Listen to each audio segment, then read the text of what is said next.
दोस्तों, पुष्पा लौट आया है और इस बार फिर से छा गया है। आज के इस वीडियो में हम आपको पुष्पा 2 की पूरी कहानी विस्तार से समझाएंगे।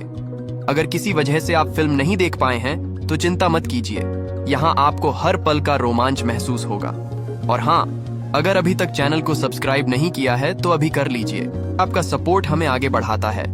तो चलिए बिना देर किए शुरू करते हैं। तो फिल्म की शुरुआत जापान से होती है, जहां एक जहाज के जरिए कुछ अनजान कंटेनर जापान पहुंचते हैं। इन कंटेनरों में लाल चंदन की लकड़ियां भरी हुई थीं और पुष्पा भाऊ भी उन्हीं कंटेनरों के साथ मौजूद थे। जब जापानियों ने इन्हें देखा तो उन्होंने पुष्पा भाऊ को पकड़कर उल्टा टांग दिया, लेकिन जैसे तैसे पुष्पा भाऊ ने अपने हाथ छुड़ाए और उनसे लड़ाई करने लगे।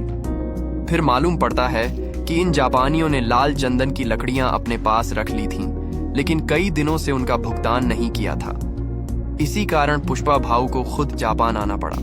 यहाँ पर पुष्पा एक जबरदस्त लड़ाई करता है, लेकिन आखिर में उसे गोली लग जाती है और वह समुद्र में गिर जाता है। तभी पता चलता है कि यह सब सिर्फ एक सपना था। अब कहानी में खुलासा होता है कि पुष्पा भाऊ लाल चंदन के सिंडिकेट का लीडर बन चुका है। वह तय करता है कि लकड़ियां कहां भेजी जाएंगी। पुष्पा पूरी तरह से राज कर रहा था, लेकिन उसके कई दुश्मन भी थे। इनमें सबसे बड़ा दुश्मन आईपीएस शेखावत था। फिल्म के पहले पार्ट में पुष्पा ने शेखावत को नंगा दौड़ाया था और अपनी बेइज्जती का बदला लेने के लिए शेखावत कुछ भी करने को तैयार था। शेखावत एक चाल चलता है। जब पुष्पा के आदमी जंगल में जाकर लाल चंदन की लकड़ियां काटने जाते हैं तो शेखावत मजदूर के रूप में उनके साथ शामिल हो जाता है।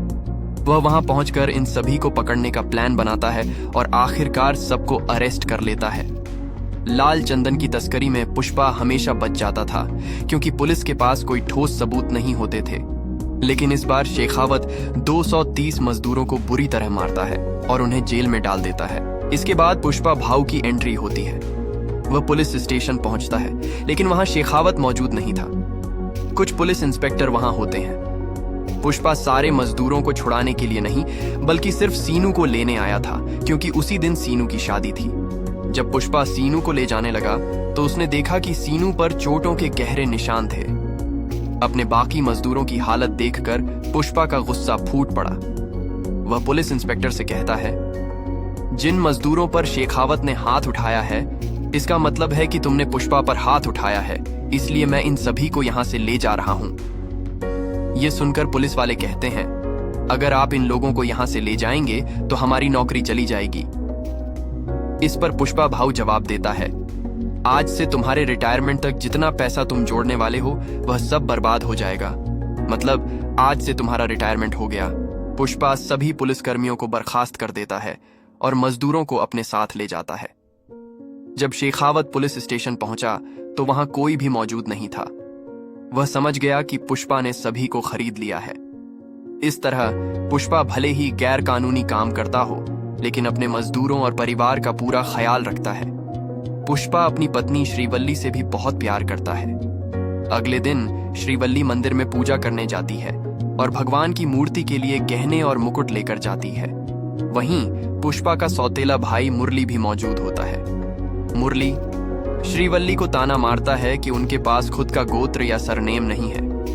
मुरली हमेशा श्रीवल्ली को नीचा दिखाने की कोशिश करता है, लेकिन उसकी बेटी कावेरी श्रीवल्ली को पसंद करती है और उन्हें चाची कहकर बुलाती है।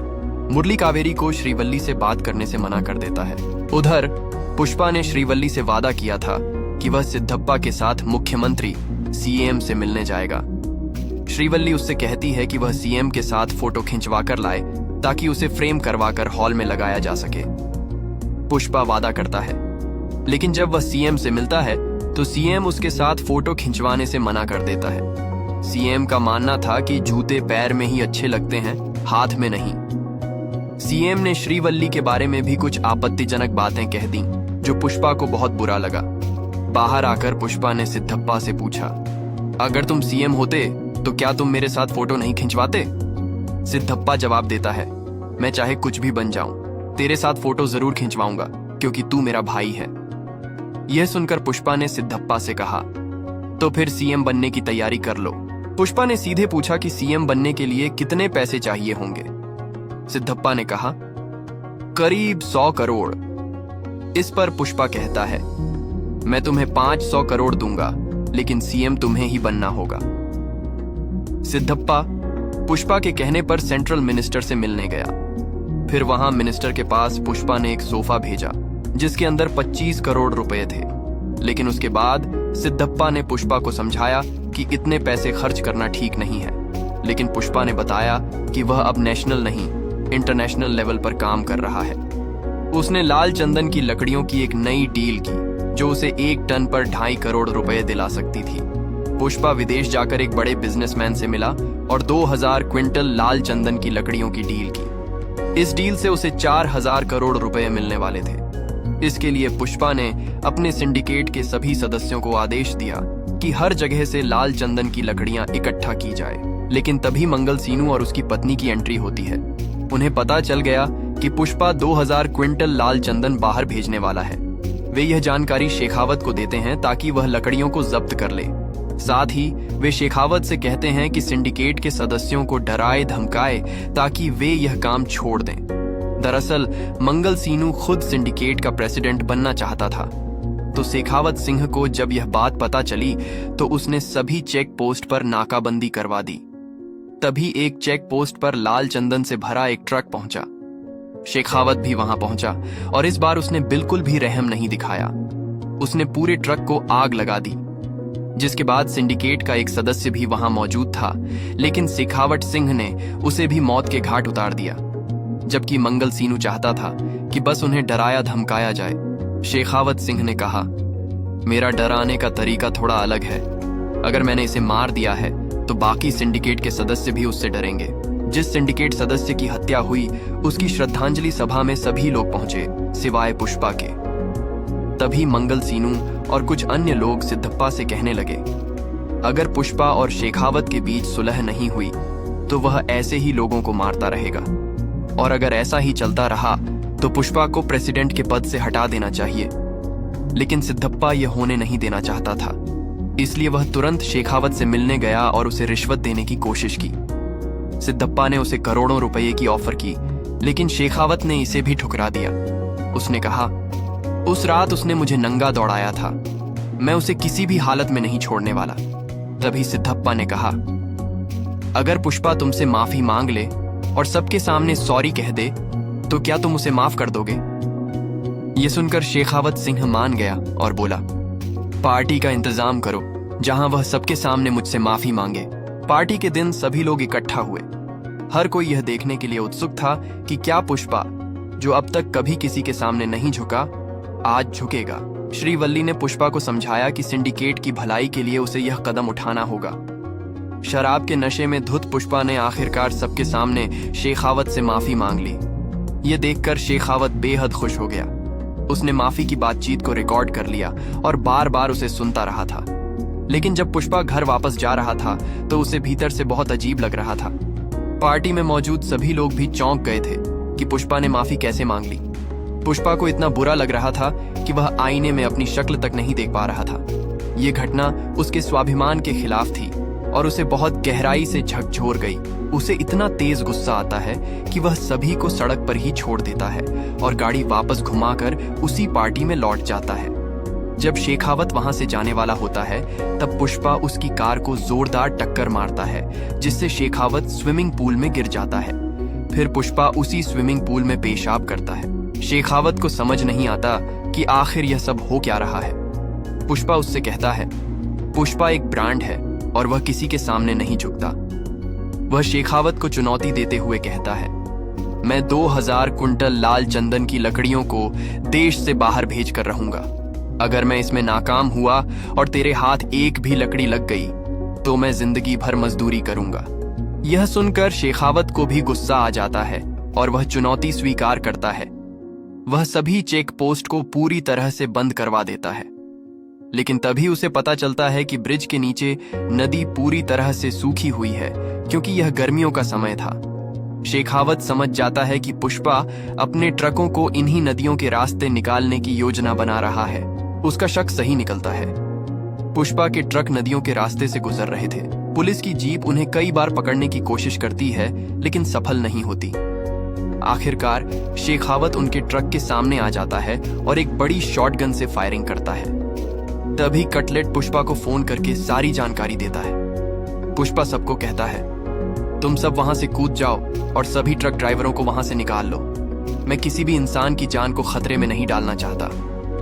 सब उसकी बात मानते हैं और सभी वहां से भाग जाते हैं। शेखावत फायरिंग जारी रखता है और ट्रकों में मौजूद सभी लाल चंदन की लकड़ियों को जब्त कर लेता है। यह देखकर मंगल सीनू और उसकी पत्नी बहुत खुश होते हैं और मीडिया के सामने घोषणा करते हैं कि ये सभी लकड़ियां पुष्पा की थीं। लेकिन थोड़ी देर बाद पता चलता है कि वे लकड़ियां साधारण लकड़ियां थीं। ये जानकर शेखावत खुद को मूर्ख महसूस करता है। पुष्पा उसकी ओर एक फूल भेजता है। इस पर शेखावत कहता है, मैं अकेला मूर्ख नहीं बना हूं, बल्कि मंगल सीनू और उसकी पत्नी भी मूर्ख बने हैं। मतलब हम तीनों ही मूर्ख हैं। पुष्पा उससे कहता है, पुष्पा नाम सुन के फ्लावर समझे क्या? फ्लावर नहीं बल्कि वाइल्ड फायर है। इसके साथ ही वह इशारों में यह भी कह देता है कि वह जल्द ही लाल चंदन की लकड़ियों को देश के बाहर भेजने वाला है और चुनौती देता है, अगर रोक सकते हो तो रोक लो।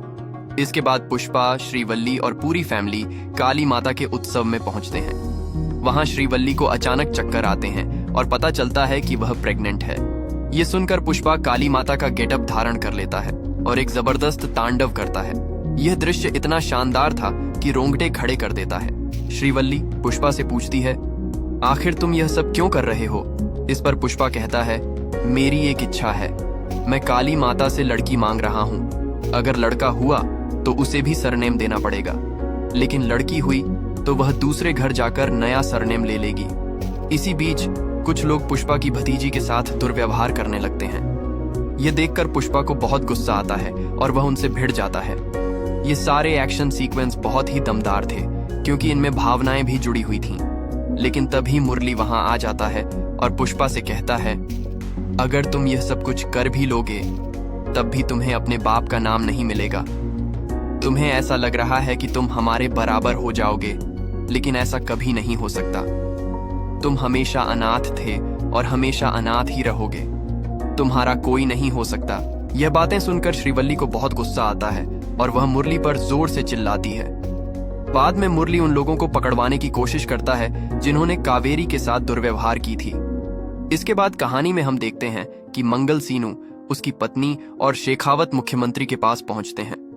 वे सीएम से कहते हैं, अगर ये लाल चंदन की लकड़ियां बॉर्डर पार कर गईं, तो आपकी मुख्यमंत्री की कुर्सी भी खतरे में आ जाएगी, क्योंकि इससे 2000 से 4000 करोड़ की फंडिंग आने वाली है। अगर यह पैसा पुष्पा के हाथ लग गया तो वह आपको हटाकर अपनी सरकार बना लेगा।